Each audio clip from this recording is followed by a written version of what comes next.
Welcome back to Wheel Rev. And when you swing a leg over the street 765 RS, one of the first things that strikes you is the balance Triumph has always been so careful about. This isn't just a stripped-down supersport, nor is it a casual everyday commuter. It sits in that narrow lane between razor-sharp and rideable, the kind of machine that makes a short grocery run feel like a spirited sprint but doesn't punish you if you actually have to use it as transport. Triumph engineers lean heavily on feedback from both racers and everyday riders when shaping the 765 RS platform, and in 2026 that heritage shows even more clearly. The wider handlebar feels natural right away, as if the bike wants you to flick it into corners before you even consciously make the input. That tiny change, a few millimeters here and there in rake and bar width, translates into a visceral connection. You push, it leans, and it holds the line with absolute confidence. Part of this responsiveness comes from the weight balance. At 188 kilos wet,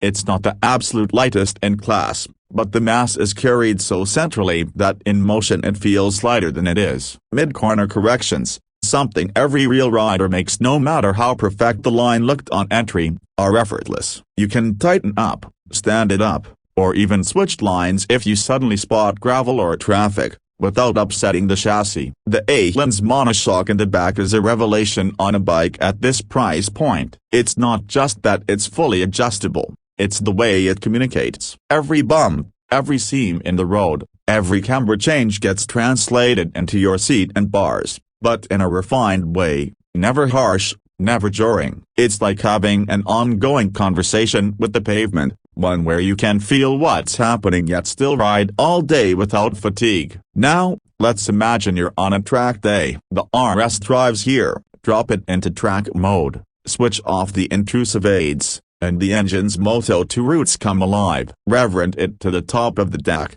and the exhaust note sharpens into a distinctive triple howl, not quite a screaming inline four, not quite a thumping twin, but that perfect Triumph signature. It begs you to stay up in the higher rev range, where power delivery feels almost bottomless. Corner exits become addictive via you roll on the throttle. The front feels light but never twitchy. Traction control steps in just enough if you're ham-fisted, and then you're charging to the next braking zone with that familiar triple growl echoing in your helmet. This is the essence of the street triple RS. Race-bred DNA with the civility to ride home afterward without needing a chiropractor.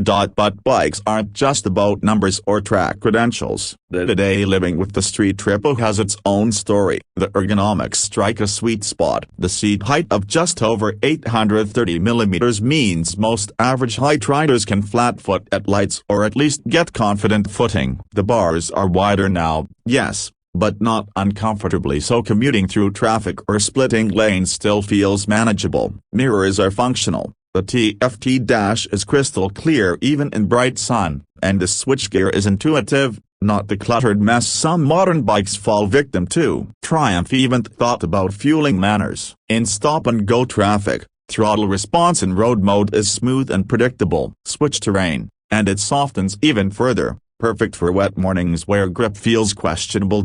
On longer rides, the RS surprises people. It isn't a touring bike, but the seat is reasonably padded and the vibration levels at cruising speeds are controlled. At 70 miles per hour in 6th gear, the triple hums along smoothly. The wind blast is manageable thanks to the fly screen, and you could easily burn through most of the 15-liter tank without wanting to stop purely out of discomfort. Sure, the aggressive peg position means taller riders might feel a bit folded up after hours in the saddle, but for the majority it's perfectly tolerable for a spirited day out. Another thing Triumph nailed is the sense of quality. Walk around the bike and you notice the details, the machining on the triple clamps, the finish of the paint, the crispness of the TFT graphics. Even the welds on the frame look neat and deliberate. This doesn't feel like a middleweight built to a budget. It feels like a premium product trimmed into a practical package. That matters because when you park up at a cafe to copyright or meet fellow riders,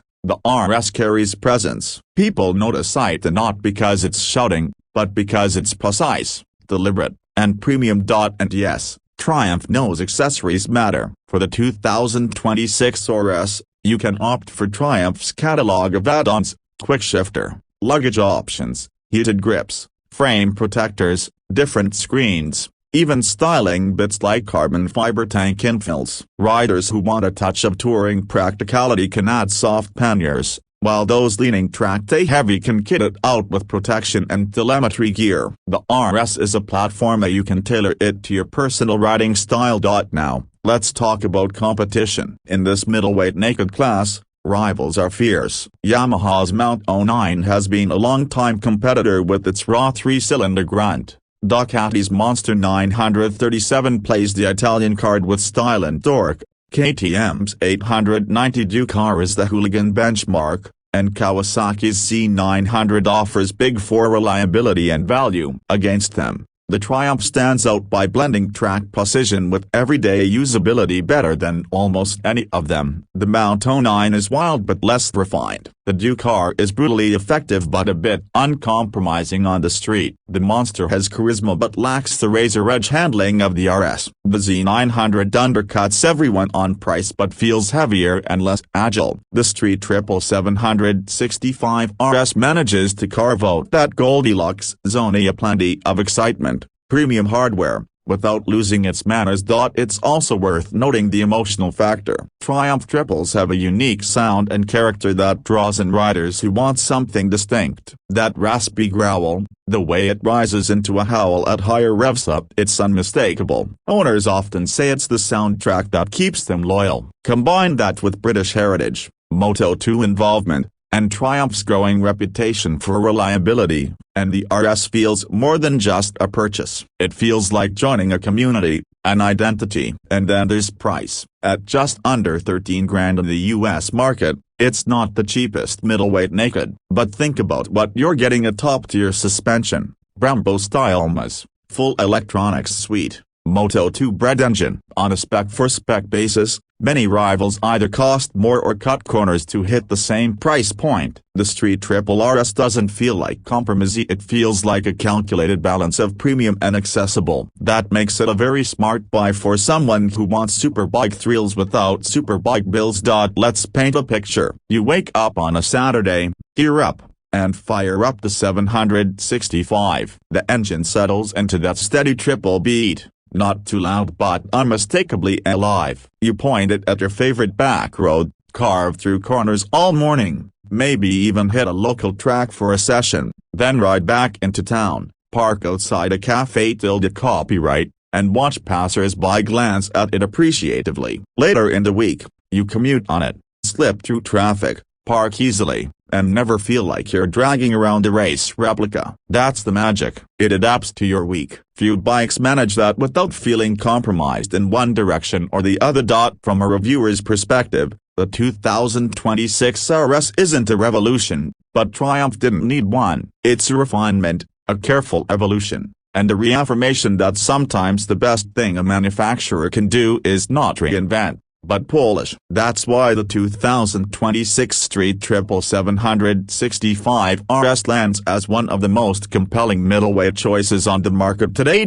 And for those wondering whether it's worth waiting for bigger changes in 2027 or beyond, the answer might be number. Triumph has hinted that major updates won't arrive every year, and with emissions standards and electrification slowly creeping into the conversation, the 765 RS in its current petrol-powered glory might just be one of the last great analog-feeling triples of this class. Buy it now, and you'll own a machine that represents the sweet spot of its lineage. So, if you're shopping in this segment, ask yourself what matters most. Do you want raw, unrefined hooligan energy? The KTM might be your pick. Do you want Italian flair and heritage? Ducati will tempt you. Do you want reliable, affordable power? Kawasaki's C900 waits for you. But if you want a blend of Moto2 performance, daily usability, premium feel, and a soundtrack that keeps you grinning every single ride, this 2026 Triumph Street 765 RS is hard to beat. And that's why here at Wheel Rev, after spending time with this machine, we're confident calling it one of the best balanced motorcycles you can buy in 2026. It's not just about specs or a number set, it's about the way it makes you feel confident, connected, alive, but never overwhelmed. That's the Triumph formula, and it's alive and well in the RS.